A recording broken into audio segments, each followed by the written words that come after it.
Muchas gracias, Pau, y gracias a todos por estar aquí.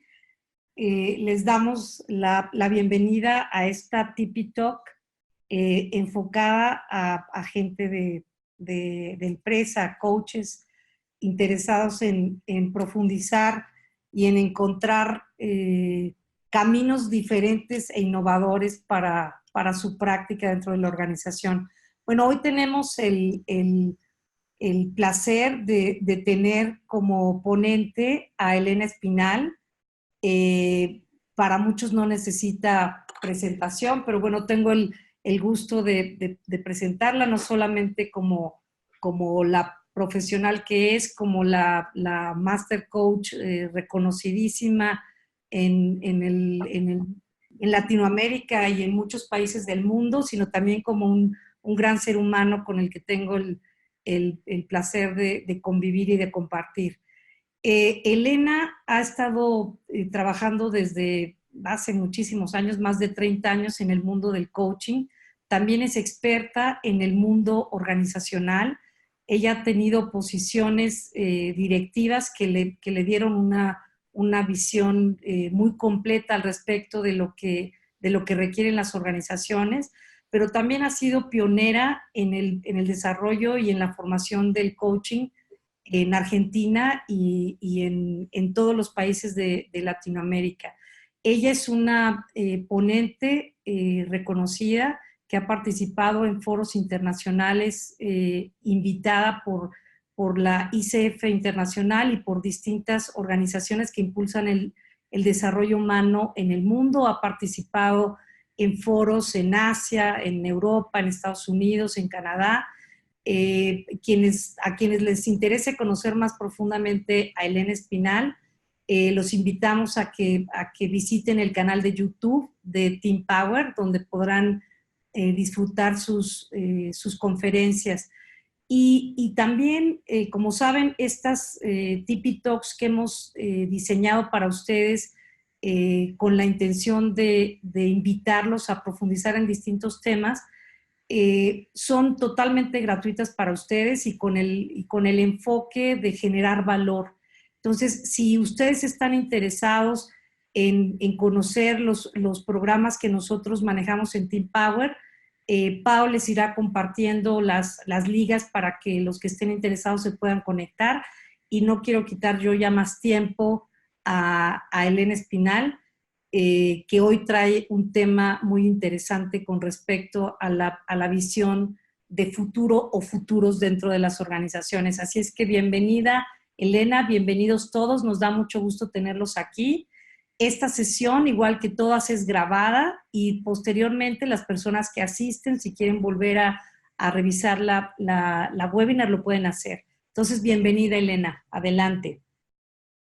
Muchísimas gracias. Bueno, y como siempre, les quiero pedir un favor. Quiero que esto sea un diálogo. Creo que la única manera de que de acá se lleven algo es si ustedes sienten que están dialogando con lo que digo. Y si en algún momento tienen alguna pregunta de esas que empiezan a molestar en la cabeza y que no dejan seguir escuchando porque la pregunta ocupa mucho espacio, por favor levanten la mano. Prefiero parar, volver atrás, aclarar. En una de esas no es atrás, es adelante. Eso es solo una interpretación. Pero que creemos juntos un espacio en donde todos los que están se lleven algo. Voy a compartirles una... ¿Me puedes habilitar para compartir pantalla, por favor? Quiero compartirles una serie de láminas. Listo, y que con esto nos vayamos acompañando. Una de las cosas que a mí me gustaría realmente compartir con ustedes es esta profunda preocupación que yo tengo, y no quiero que escuchen la palabra preocupación como problema. Quisiera que le escuchen desde el lugar de cuánto me importa por el futuro del coaching y por el futuro de las empresas, que empecemos cada vez más a hablar de futuro en las organizaciones y como coaches. Y lamentablemente encuentro que por un tema cultural, del cual me gustaría empezar hablando de eso, por un tema cultural hemos acortado nuestra relación con el futuro. Creemos que el futuro que nosotros podemos manejar es el futuro que está dentro de nuestro control. Hoy a la mañana, hablando con una empresa, la manera en la cual las empresas generan futuro en general es a través de hacer FODAs, fortalezas, habilidades, oportunidades, amenazas, y son procesos de corrección y de mejora, pero del camino que ya está. En un mundo que está cambiando a una velocidad. Entonces uno le preocupan las organizaciones, le preocupa la manera en la cual crean futuro, porque de golpe lo crean en pequeños núcleos y no se dan cuenta que si la gente que va a crear el futuro no lo ve como posible, no va a poder hacerlo. Y por otro lado, me preocupa el lugar de los coaches, porque los coaches nacimos para crear futuro, para que alguien pueda lograr lo que nunca había logrado antes. Eso cambia la manera en la cual vivimos. Y me gustaría, me encantaría, que los coaches también en la transformación que le tenemos que dar a nuestra profesión, porque no siempre el coaching va a ser como empezó siendo, ya tuvo algunas, y yo creo que va a tener muchas más, nos hagamos cargo de acompañar a la gente en conversaciones de futuro. Hay algunas cosas en la historia, cuando me puse a trabajar en mi libro, en Ecología del Porvenir, algunas cosas que a mí me llamaron la atención respecto del futuro. Una de ellas es, en este maravilloso país en el que vivo, en México, los mayas han dejado en Macuspana, en Tabasco, una estela, una piedra tallada, en la cual hablaban de el hombre de maíz, y decían que el hombre de maíz, la era del hombre de maíz, se acababa el 20 de diciembre del 2012. No sé cuántos se acuerdan de esto, pero había gente que pensaba que se iba a acabar el mundo. Yo sé de gente que vino a las pirámides y que estaba en las pirámides ese día, prácticamente todo el día, esperando que algo pasara, ¿no? Sin entender el significado, pero yo creo que el significado más profundo no es que se haya terminado la era del hombre de maíz, es cómo esta gente hace 2000 años, o un poco más, 2400, pudieron pensar 2400 años para adelante. Si eso no es ver futuro, ¿de qué hablamos? Y cuando hoy, si yo les pregunto a ustedes, a los que son solteros, o por error, porque se equivocaron y dieron un paso atrás y volvieron a la soltería, o porque les pasó, o porque todavía no encontraron a la persona que consideran de su vida hoy, ¿con quién vas a armar una pareja en 5 años o en 10 años? ¿O dónde vas a estar trabajando? ¿O de qué vas a estar trabajando? La mayor parte de las personas me dicen, no sé. Y entonces la pregunta es, si tú no sabes, ¿a quién le pregunto? ¿Quién tiene el poder de decidir el futuro? Porque lo que hoy vivimos en nuestra vida personal es producto de las decisiones que hemos tomado por lo menos los últimos 10 años atrás, o 20. Pero el mundo en el que vivimos lo han construido otros, algunos que pensaron más grande, como los primeros seres humanos que salieron de las cavernas y se atrevieron a caminar, sin saber a dónde iban, pero iban buscando algo mejor y más grande. La electricidad, el internet, la manera de interpretar el mundo hoy, partiendo de la base que no hay un mundo afuera, hay un ser que interpreta. Eso es un invento humano. En consecuencia, el mundo en el que vamos a vivir lo están creando algunos humanos. Claro que hay circunstancias. Claro que la vida nos planteó el juego diciendo, mira, lo que quieras. Ahora, yo puedo cambiar y hacer llover, generar un terremoto, en cualquier momento. La historia es cómo tú vas a lograr lo que tú quieras en el tiempo que tienes para vivir, a pesar de las circunstancias que yo ponga, o a través de las circunstancias que yo ponga. Me gusta como una metáfora en un diálogo con la vida. Entonces, si hay 2400 años de historia en donde hubo un grupo que pensaba eso, ¿qué es lo que hoy hace que nosotros no podamos pensar en un futuro a 5 años, a 10 años, a romper los moldes del pensamiento? Creo que la principal reacción es el miedo. Es el estado de ánimo base que hace que nosotros hayamos perdido la relación con el futuro. También creo que se debe a un tema lingüístico, a que los seres humanos, en el momento en el cual inventamos el tú, y a partir del tú no eres yo, hemos roto nuestro espíritu de manada. Y haber roto el espíritu de manada nos devolvió a entender todo lo que está afuera como algo separado de nosotros. Y si está separado de nosotros, lo que tenemos que hacer es medir nuestras fuerzas a ver quién puede ganar. En ese medir las fuerzas y en el sentir que hay cosas afuera, seres afuera, más grandes o más poderosos que yo, la respuesta es el miedo. Y las reacciones frente al miedo son animales. O nos rendimos, o huimos, o peleamos. Pero cualquiera de esas respuestas es reactiva. Y en esa reactividad lo que hemos perdido es poder. Saben que los estados de ánimo son complejos en cuanto a emociones, no tienen una sola.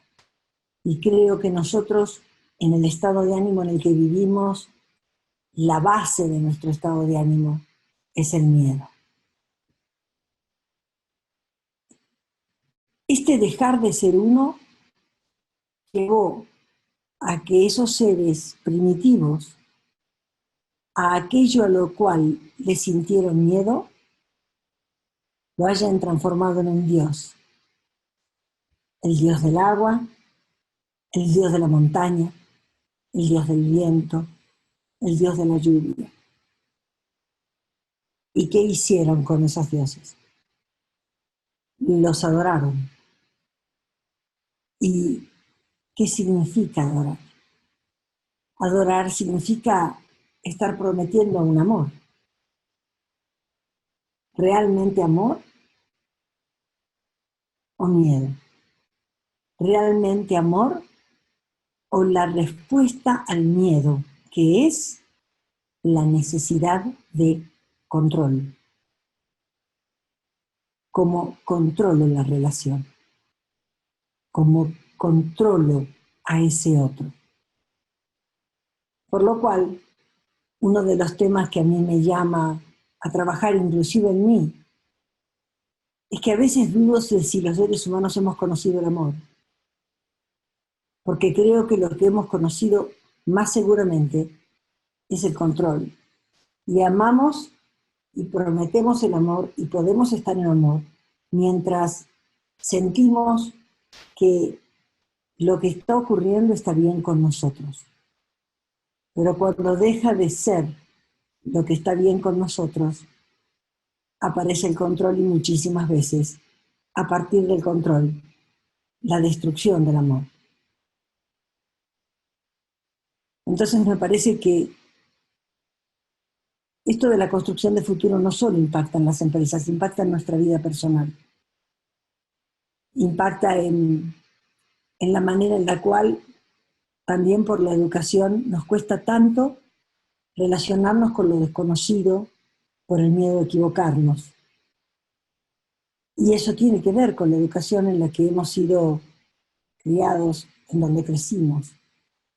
Y buscamos las seguridades. Entonces, ¿cómo podemos ser creativos? ¿Cómo podemos arriesgarnos? ¿Cómo vamos a pensar a 10, 15 años, 10, 15 años, 20 años o 30 años? Si no hay posibilidad de controlar un tiempo así. Una de las características que tiene la palabra futuro es que el futuro es, por definición, el tiempo que nunca va a llegar. Cuando lleguemos a mañana, mañana va a ser hoy. Entonces, allí no hay futuro.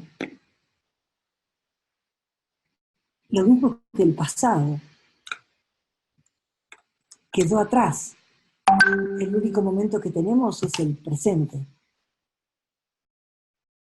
Y entonces la relación que generamos con el futuro es una relación desde la esperanza. Ojalá se pueda. Ojalá es una palabra árabe. Quiere decir, oh Shalá, oh Dios, ojalá sea. Ojalá se pueda. No es una declaración de poder. Es una declaración de esperanza.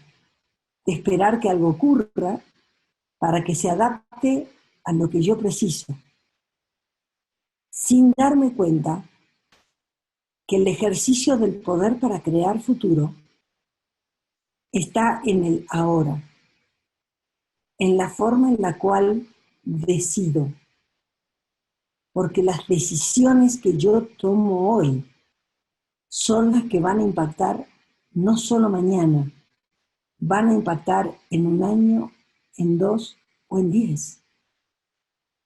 Un ejercicio que con muchísima frecuencia hago es preguntarle a la gente o pedirle a la gente que tome su agenda y que mire 2 o 3 reuniones que haya tenido en el último mes y que piense a cuánto tiempo iban a impactar esas reuniones. Y en general los tiempos son 3 meses, 1 mes. A veces dicen 6 meses, a veces dicen 1 año.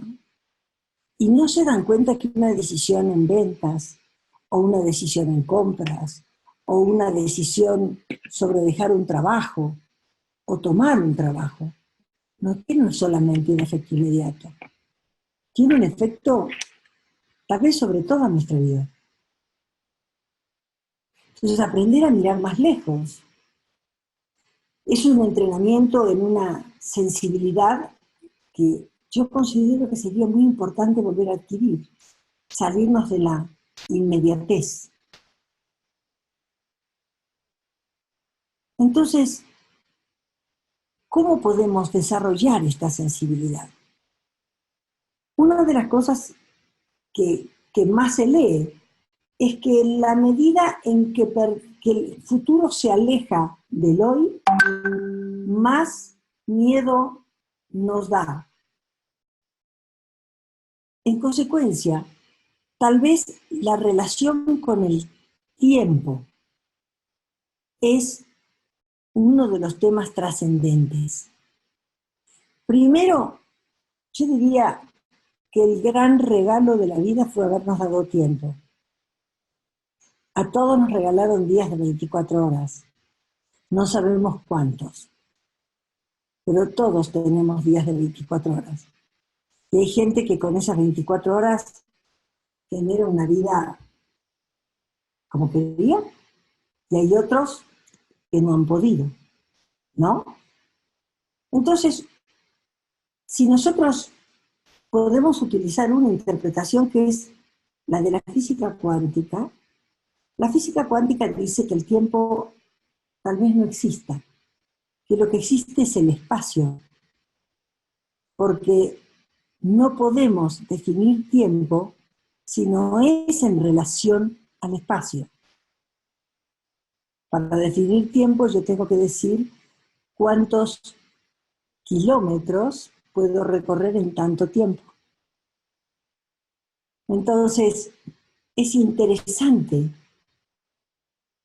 empezar a darnos cuenta de que si podemos mirar el futuro como espacio, nos aparece un espacio de creación, en donde salimos de la inmediatez, entramos en la visión, en la capacidad de ver el mundo más grande.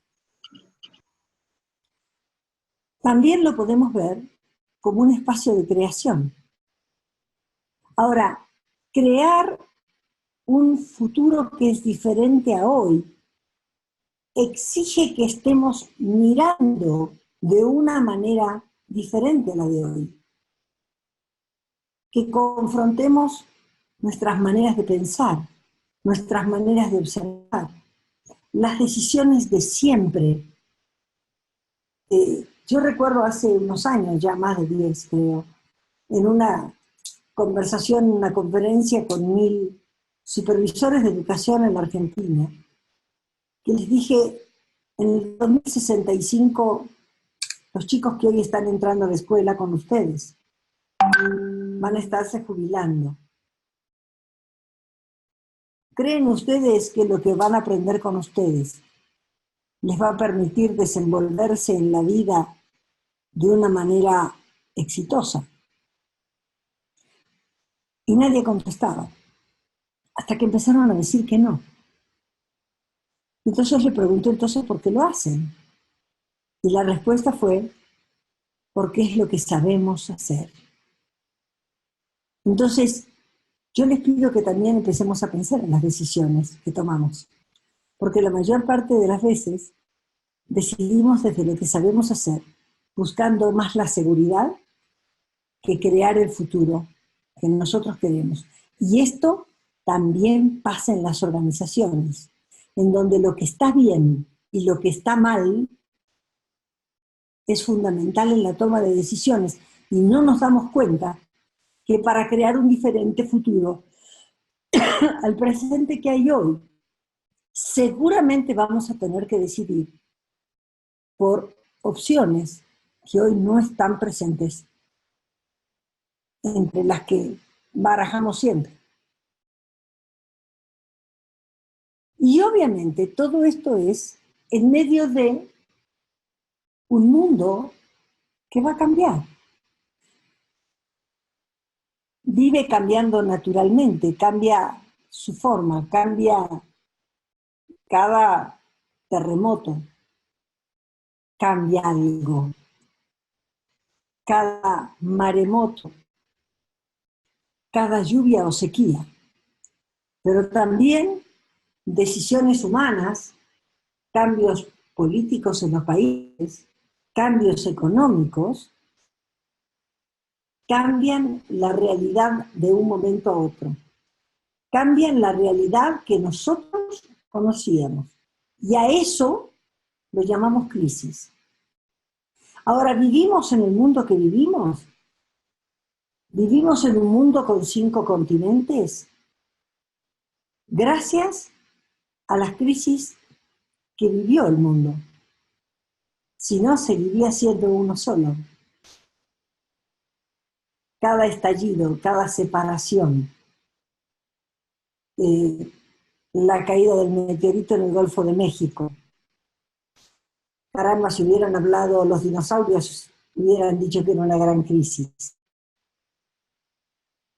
Sin embargo, desaparecieron todos los grandes animales por el calor, pero eran los pequeños mamíferos los que dieron origen al mundo que conocemos hoy. Entonces, cada vez que nosotros declaramos crisis, la crisis no ocurre afuera, la crisis nos ocurre a nosotros. La crisis está significando el juego cambió. Y nuestra necesidad de control es querer que el juego vuelva atrás. Y eso no va a pasar. La idea es, ¿cómo hago para comprender el nuevo juego y encontrar lo más rápido posible cómo se gana en ese nuevo juego? Me acuerdo que con Adriana estábamos trabajando en una empresa hace unos 4 años atrás, y en México había habido en el gobierno anterior una serie de cambios, apenas el gobierno subió, en el área de la energía, en el área económica, en el área de la educación, y en el área económica había habido cambios fuertes. Y esta empresa hacía 2 años, los 2 años que ya tenía el gobierno, que no daba el número. Entonces el de ventas me mira y me dice, claro, ¿cómo vamos a dar el número con la crisis en la que estamos? El cambio en la manera de manejar las finanzas, en los impuestos, no nos ha dejado salir. Entonces yo le pregunté, ¿existe una crisis de 2 años? ¿O es que tú no te has parado a mirar cómo se gana el juego ahora? Y lo quieres seguir jugando como lo jugabas antes. Entonces a veces no nos damos cuenta de que es nuestra propia necesidad de control, nuestro quedarnos apegados a lo que ya sabemos, lo que no nos deja salir de la palabra crisis y nos pone en una situación de estado de ánimo que tiene que ver más con la resignación o la pelea o el antagonismo, en vez de ver cómo se gana el juego. Elena, tienes En vez de mirar... Sí, Adriana. Tienes una pregunta de Guso San Martín y dice, cuando dices al declarar crisis, ¿estamos bautizando una circunstancia determinada? Exactamente, y la ponemos afuera. Y no nos damos cuenta que nosotros no tenemos control sobre las circunstancias. Que los seres humanos somos seres libres. Y que tenemos derecho a elegir siempre. Ahora, puedo no elegir el cambio en el gobierno, puedo no elegir el terremoto, pero siempre, siempre, siempre puedo elegir la relación que voy a tener con lo que ocurre. Y eso es libertad. Y ese es el momento en el cual puedo analizar el juego y decir cómo se gana el juego si estas son las reglas. Yo creo que en las empresas, y es un tema cultural, igual que en la vida nuestra, es más importante tener razón y demostrar que sabíamos el juego anterior y lo ponemos en presente, sabemos, que entrar en el espacio de no saber y entender que hay un juego nuevo. Espero haberle contestado a Gus. Parece que sí, porque no. Dice ampliamente, que fue ampliamente respondido. En consecuencia, ¿cómo podemos interpretar o de dónde podemos darnos cuenta de la creación del futuro?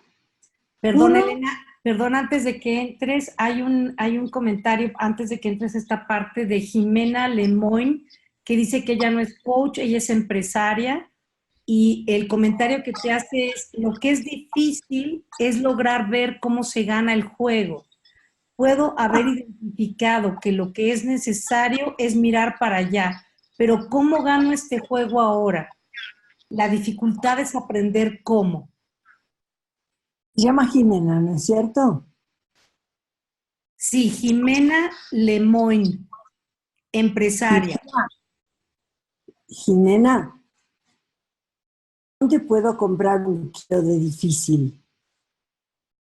¿Se vende en la farmacia? ¿Se vende en el súper? ¿Dónde se compra difícil?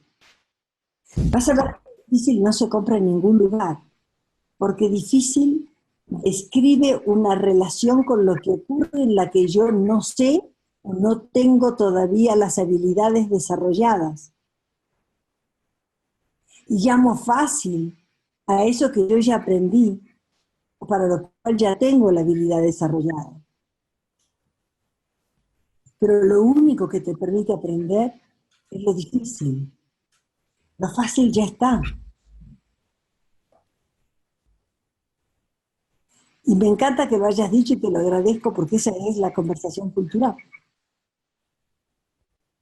Sí, de acuerdo. Entonces, futuro como producto de la creación, o sea, me hago cargo de que estoy creando el futuro que voy a vivir o que vamos a vivir los seres humanos. Hoy es impresionante el número de startups, de niños jóvenes que están creando nuevas apps, nuevos software, están desarrollando ideas que van a crear el mundo que vamos a vivir. Y ellos lo hacen. La pregunta es, ¿por qué no yo? Si soy empresario. Y si soy coach, ¿quién soy yo frente a las empresas con las que trabajo y a la gente con la que trabajo para desafiarlos frente a un futuro que puede llegar a ser un sí-no y dejarte afuera del juego? La segunda cosa a tener en cuenta es el futuro es producto de nuestras decisiones. Yo decido por lo que está bien, lo que está mal. La directora de recursos humanos de Netflix, en una conversación con el director general, dijo dos cosas que a mí me han asombrado. Una es, borremos a muchos gerentes, porque nos hemos especializado en traer a las personas de más talento. Y resulta que nos ponemos a crear y tienen gerentes que los controlan. Y al controlarlos, los limitan. Y la segunda que le dijo es, tanto limitan que a veces contestan, sí, pero esto no hay una política que lo permita, entonces no se puede hacer. Y propuso reducir drásticamente las políticas y procedimientos para vivir en una empresa en donde la creación sea posible. Piénsenlo. ¿Cuántos gerentes, en vez de alentar la creatividad, la disminuyen y llevan a la gente a que haga más de lo mismo? Y piensen cuánto las políticas y procedimientos limitan la capacidad de traer lo nuevo. La otra, entonces, este es el modelo desde el cual se toman las decisiones, y la otra es que no existe la idea de un solo futuro. No vamos a un solo lugar. Tenemos posibilidad de elegir. Por eso es que cuando se trabaja en futuro, no se habla de futuro, sino que se habla en plural. Se habla de futuros. Tantos futuros como todos los que me pueda imaginar. Y después hay autores que entran a clasificarlos y entonces hablan de futuros, por ejemplo, probables, ¿no? Un futuro probable es este. Que sigamos destruyendo el mundo en que vivimos, se siga calentando la tierra y desaparezcan algunas de las especies que nosotros conocemos. Y no sé nosotros, porque también nos vamos a tener que modificar. Algunos son futuros de miedo, con el calor y los fuegos que pueden aparecer. También hay futuros utópicos, según este autor. O sea, utopía significa en ningún lugar. Hay futuros deseables. Hay futuros plausibles.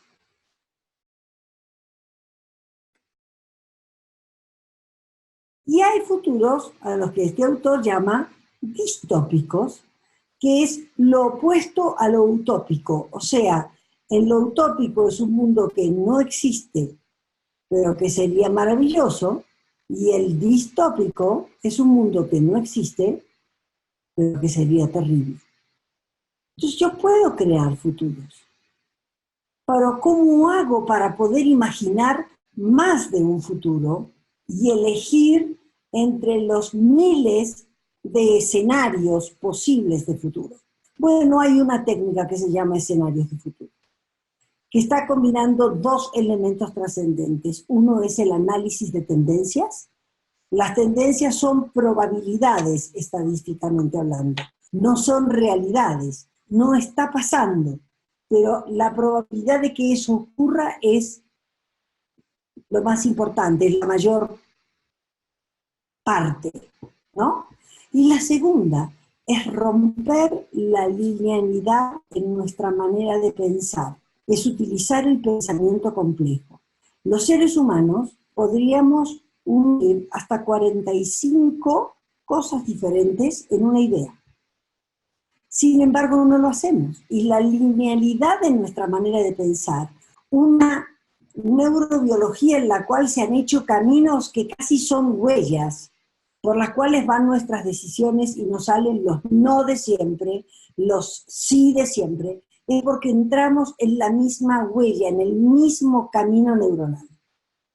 Entonces hay una cantidad de ejercicios y hay un entrenamiento en generar el pensamiento complejo y no decir qué pasa con una ciudad construida en tal lado si hay un terremoto, sino pensar si hay un terremoto y al mismo tiempo hay una guerra y al mismo tiempo hay empresas que utilizan X cosa que es un subproducto de la guerra. ¿Está? Entonces, en el pensamiento complejo, lo que se busca es combinar varias realidades posibles. Y además de eso, ¿qué otros elementos son trascendentes para crear futuro? Yo creo que los elementos más trascendentes para crear futuro es que nadie puede crear un futuro solo, porque el que quiera crearlo solo, su futuro va a chocar con el futuro de los demás. Hoy se acabaron los dueños que imponen una visión en una empresa. ¿Por qué? Porque la gente, si no siente que puede en esa empresa, al cumplir la visión de la empresa, estar cumpliendo la propia, se va a ir. Entonces el futuro se crea con otros. La gente que trabaja en crear futuro tiene que ver ese futuro como posibilidad. Hoy no hay un líder que piensa. Hay un montón de gente que cree que es posible y trabaja para esa realidad. Y para poder trabajar para crear una realidad, para poder trabajar desde un lugar que tiene que ver con el no saber, y muchas veces el no saber que no sé, más la incertidumbre de todo lo que se puede agregar, es fundamental crear relaciones de intimidad y de confianza.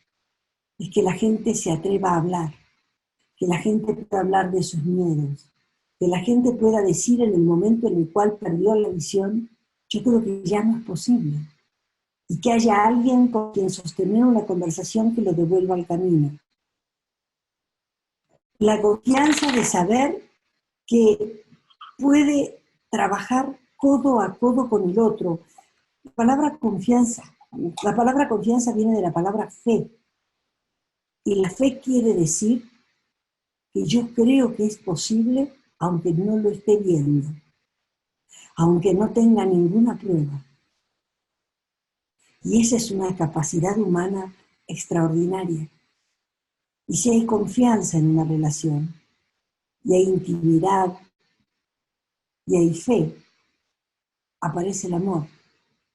Amor como el bond, como la goma que une, para que juntos creemos, para que juntos creemos espacios en donde en ese espacio pueda aparecer el futuro que soñamos, en donde aparezca un estado de ánimo en el equipo, en la empresa, de ambición, de poder, de somos capaces, de juntos podemos. de juntos lo vamos a hacer.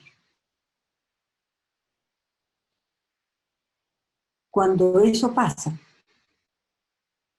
los futuros se crean.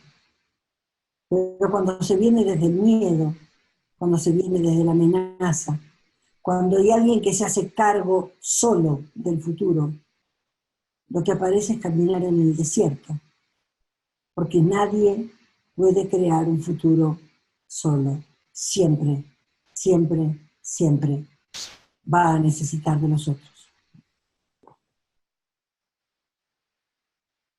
En consecuencia, yo creo que las empresas tienen mucho para cambiar. Creo que no solamente en el análisis y elección del futuro que quieren crear, y al decir análisis digo haber pensado en muchos futuros posibles,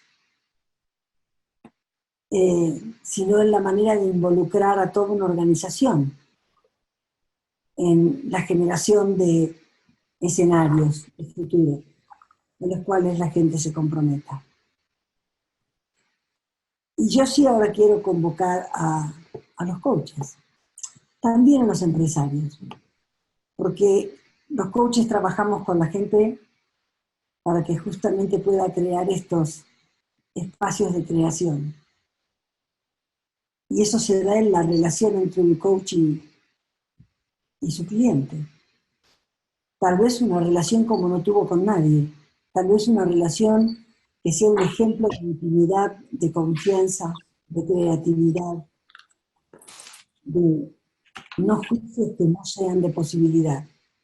Pero también creo que un jefe en una organización que trabaja desde un lugar así hace lo mismo que aprendí en este país al que llegué hace 21 años, al que tomé como propio y saqué raíces, tantas como las que tengo con el país en donde nací.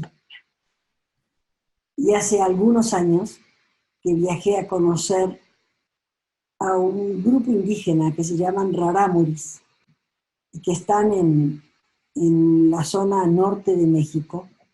Los rarámuris viven en cuevas y viven en bosques impresionantes y bueno, ahí hay una cañada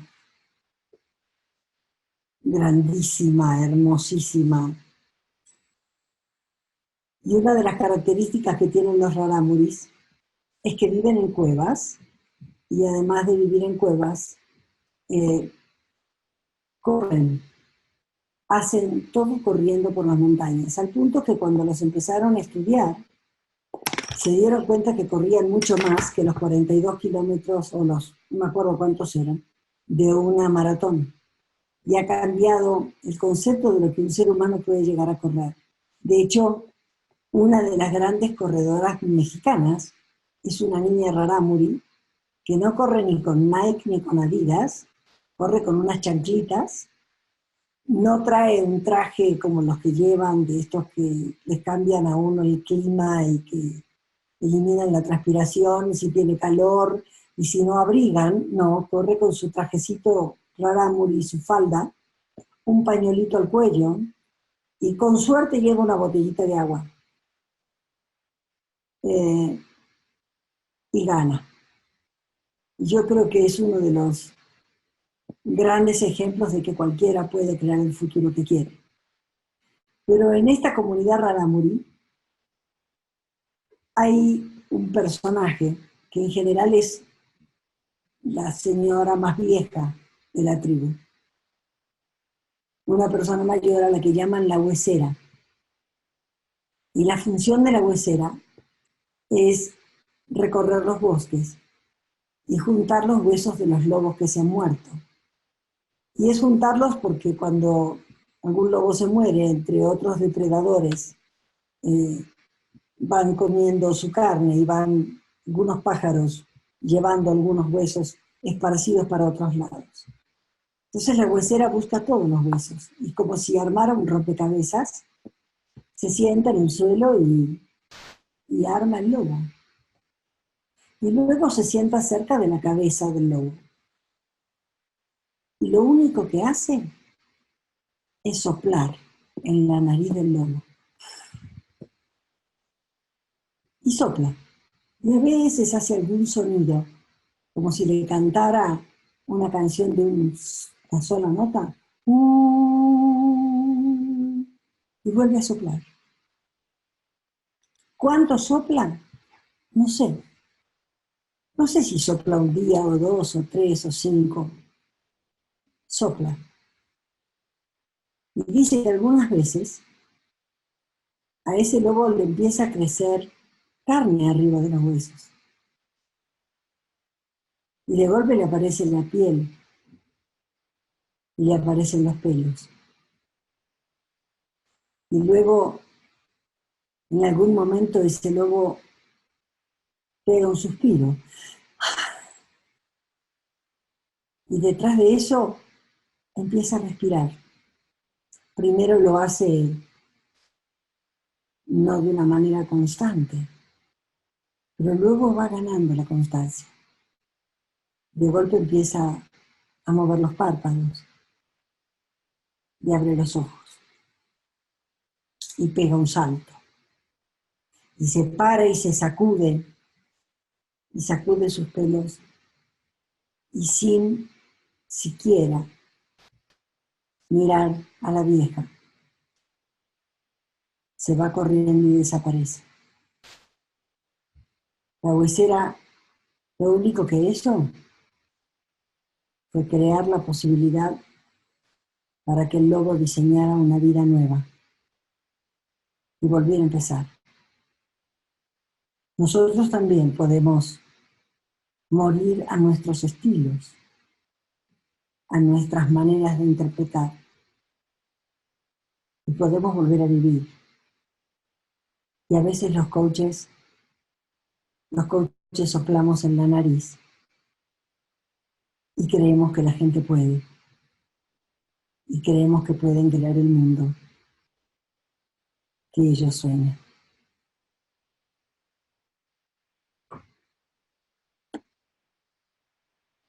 Bien. Muchas gracias, Elena.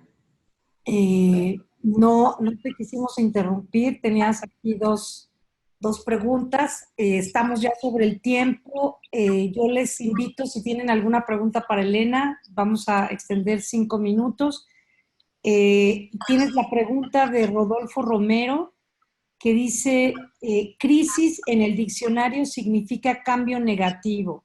¿Podemos cambiar la palabra crisis para algo positivo? De nuevo, quisiera que empecemos a entender algo del lenguaje. ¿Quién dice que es negativo? ¿Quién dice que ese cambio después no abre otra oportunidad? Piensa en el Golfo de México y el meteorito. Si alguien hubiera podido opinar, crisis era un cambio negativo. El mundo que hoy habitamos es gracias a eso. Muchas gracias. Gracias a ti. ¿Qué más? La comunidad. El nombre, te lo voy a escribir. Rarámuris. Exacto. Que cómo se llama la comunidad, y bueno, y te hacían otra pregunta al respecto de cómo conectas el desarrollo o el proceso cognitivo de una persona con el desarrollo de sus habilidades blandas o a través del coaching. Yo creo que no solamente tenemos que desarrollar competencias, no solamente tenemos que desarrollar habilidades. Creo que eso pertenece al mundo del hacer. Nos olvidamos de la capacidad humana de sentir, de imaginar, de conectarnos con la intuición. Yo creo que eso hay que llamarlo sensibilidades. Y en eso estamos trabajando, en cuáles son las sensibilidades que necesitamos desarrollar como seres humanos para poder conectarnos con el futuro. Gracias. Bueno, te preguntan que si les puedes decir el autor en el que está inspirado lo de futuro, lo de tipos de futuro. Uy, hay muchísimos. Pongan futuros y clasificación de futuros y van a encontrar 30.000 clasificaciones diferentes con diferentes nombres para cada futuro. ¿Está? Normalmente nosotros los usamos para describir, pero posteriormente pedimos a la gente que clasifique las ideas de futuro desde dos lugares. Uno es la importancia de la idea y la otra es a cuánto se le podría haber ocurrido. Entonces, cuando la idea es muy importante, pero se le puede haber ocurrido a muchos, si no tienes una gran habilidad para ser el primero, o sea, no tienes una gran capacidad de crear, vas a llegar tarde. Si la idea no es importante, descártala.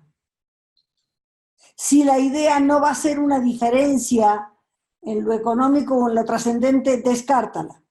Y cuando una idea es importante, pero al mismo tiempo cambia el mundo, como por ejemplo fue el Internet, a eso se lo llaman ideas de cisne negro. El cisne negro se llaman así porque creo que ustedes saben que el cisne negro es un animal que vivía en Australia y que no lo distinguían,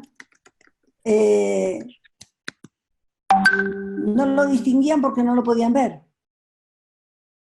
No era un cisne porque era negro, ¿no? Y entonces a eso este señor que hizo el libro que se llama Nassim Nicolás Taleb, escribió un libro sobre el cisne negro como esa idea que puede cambiar una realidad.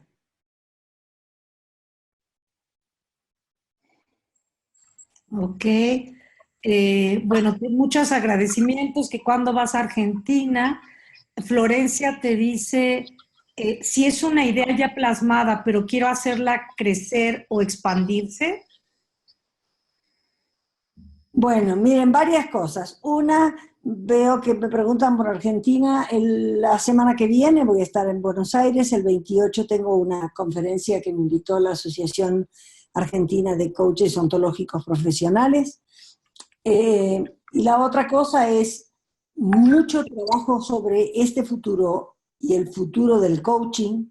Lo estamos haciendo con Fernando Flores en un taller que dura un año, porque creemos que el desarrollo de estas sensibilidades no se da leyendo, se da viviendo, ¿no? Que se llama Beyond Coaching. Así que el que tenga interés en recibir alguna información de eso, con muchísimo gusto se la hacemos llegar. Al igual que los programas, nos han estado preguntando aquí en el chat, la formación de coaching, Coaching Power o Master in Coaching Skills. Aquí tienen, el que esté interesado le puede dar clic en el enlace. Te preguntan cuándo vas a ir a Estados Unidos, y la última... En Estados Unidos hay una conversación posible para Los Ángeles, pero no sé cuándo. Ok, Irene Navarro te dice, en mi experiencia como coach, observo que una característica de emprendedor, empresario, es la visión de futuro y la conciencia creadora de futuro. En tu experiencia, Elena, ¿cuáles serían algunas habilidades críticas para ellos en este punto? Voy a hablar de sensibilidades y no de habilidades. Yo creo que la relación con el control es una, el manejo y la orquestación de estados de ánimo es otra, tal vez trascendente, porque nos acerca muchísimo a la humanidad. La tercera es comprender profundamente los procesos de innovación, que siempre están basados en el pasado, y los de disrupción, que son los que nos permiten cambiar la interpretación, por lo cual el mundo que aparece es un mundo diferente. En todo eso es en lo que estamos trabajando con Fernando Flores. Estas son algunas de las ideas. Bueno, te preguntan que cuándo vas a Costa Rica. Hay gente que le interesa Beyond Coaching, Coaching Power, etcétera. Ya les dejo aquí, Pau, el contacto. Ahí tienen toda nuestra información. Les agradecemos mucho a todos. Agradecemos mucho a Elena, como siempre, su maravillosa participación.